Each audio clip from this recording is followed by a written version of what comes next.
So guys, welcome back. Ito, actual na panganganak nung ating kambing.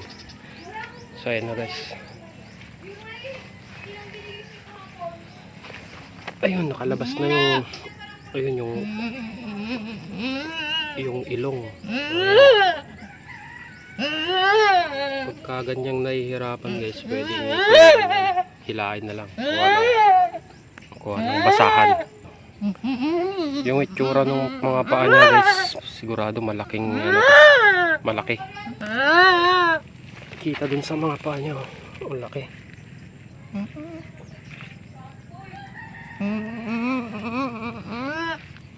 So ayan, mahihirapan siyang ilabas. So kailangan nating tulungan. So ayan, mabas na yung ulo niya. So madali na lang yan guys, hihilahin na lang.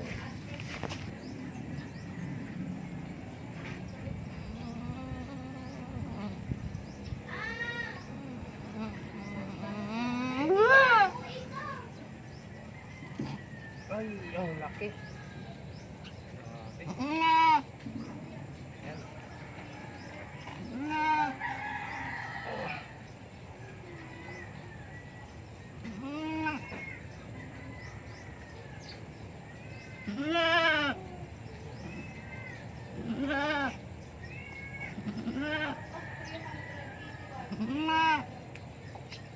Oh, kaya pala nahirapan siya guys, ang laki nung anak. Ayan oh, ang haba. So malamang sa malamang to, isa lang anak nito. Ang laki. Ayan. So pagka ganyan guys, punasan natin yung bandang ilong kasi nagbabara yan eh. Ayan. So yan, malakas naman siya oh. Ang haba ng katawan oh.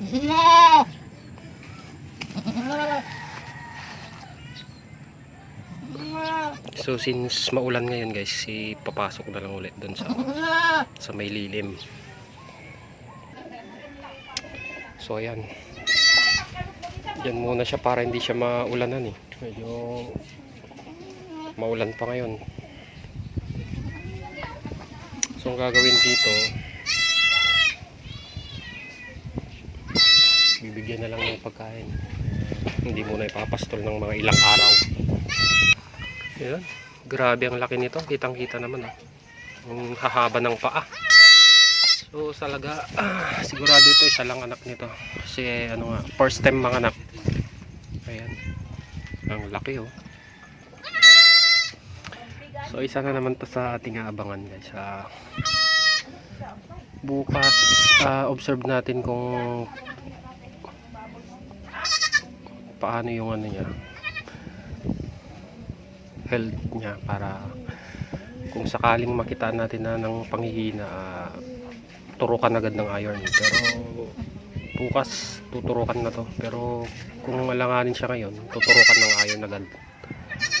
Pero mukha naman siyang malakas, so bukas na lang siguro.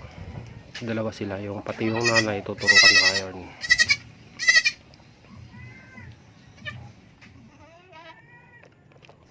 So heto guys, magtuturok na tayo ng iron para dito sa bagong panganak na kambing kahapon. So 1 ml lang para dito sa anak niya. So heto na guys, yung nanganak na kambing kahapon. So ayan, medyo matamlay, hindi katulad dun sa isa, napakasigla, maliksi. Pero ito guys, sandun nakita na natin. Ayan, kita naman. Medyo matamlay siya. At kanina, hirap siyang tumayo.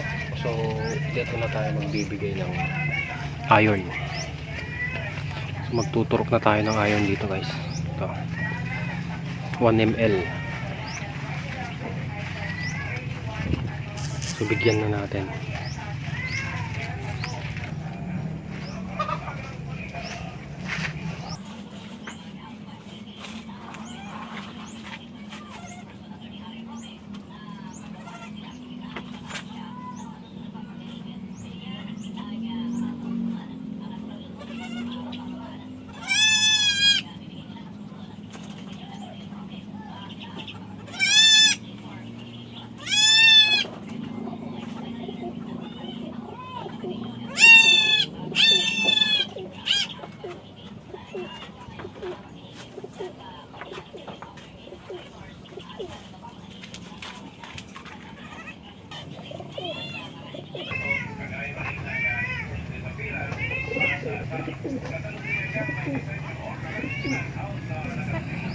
So ayan guys, oh.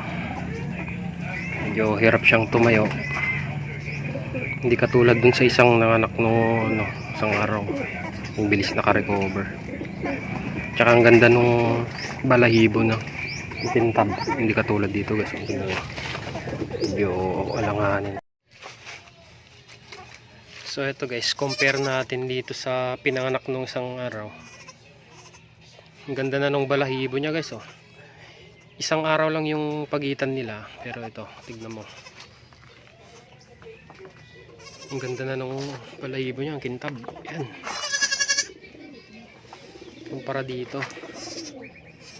So ayun, di bale nakapagturok na tayo ng iron, so obserban na lang natin yung magiging resulta. So ganun lang yung gawin guys, kasi sa tingin ko kulang pa sa araw to eh. Parang napilitan lang siya mga anak, kasi nga dun sa sunod-sunod na araw na pag-ulan siguro na stress tong ating inahin. Pero di bali mga after 7 days turukan ulit natin ng iron para makarecover naman. So ganun lang yung gawin niyo guys. Pagka nakita nyo ng kahinaan yung anak ng kambing, magturok lang agad ng iron. So sana nakatulong tong video natin. So thanks for watching again guys. See you next video.